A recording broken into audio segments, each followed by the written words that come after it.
感謝大家觀看我的影片。如果你喜歡我製作的內容，請不要忘記訂閱我的 YouTube 頻道，這樣你就可以繼續收到我的最新作品和更新啦。而且，你的訂閱也可以讓我知道我的內容受到了大家的喜愛，這對我來說非常重要。人類編年史可以追溯到數百萬年前，當時人類的祖先生活在非洲的森林和草原中。在這段時間裏，人類的祖先學會使用工具和火，並開始狩獵和採集食物。大約10萬年前，人類開始定居下來，開始種植和飼養動物，並創造了更複雜的社會結構。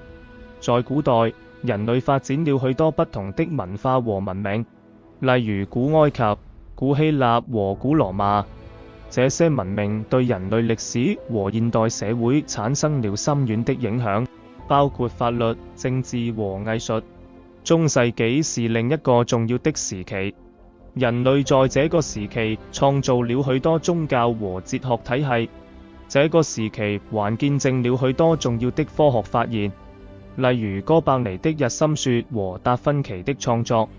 近代包括了工業革命和科技革命，這些革命對人類歷史產生了深刻的影響。工業革命導致了製造業和交通業的發展，科技革命則導致了計算機和通訊技術的發展。現代社會是一個全球化的社會，人類通過網絡和其他通訊技術進行交流和合作。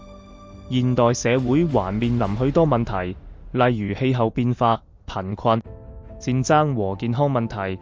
全球氣候變化是現代社會面臨的最大挑戰之一。氣候變化對人類和地球造成了巨大的影響，包括極端天氣事件、海平面上升和生物多樣性損失。為了應對氣候變化，人類需要取行動，例如減少溫室氣體排放、提高能源效率和發展可再生能源。貧困和不平等是現代社會面臨的另一個重大挑戰。許多人在貧困和不平等的情況下生活，缺乏食物、水和基本醫療設施。為了解決這些問題，人類需要取行動，例如提高教育水平、發展經濟和改善基礎設施。戰爭和恐怖主義是現代社會面臨的另一個問題。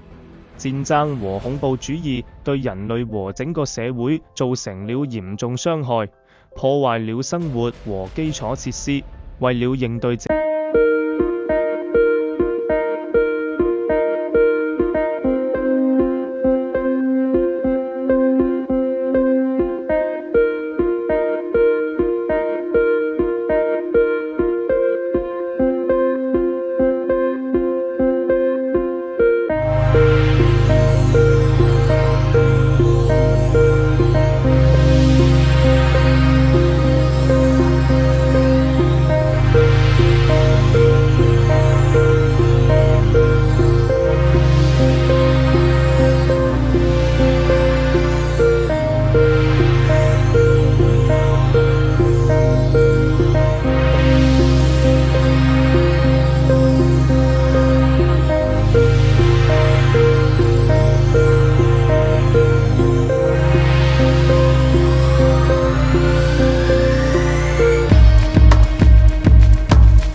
的挑戰，並為未來創造一個更好的世界。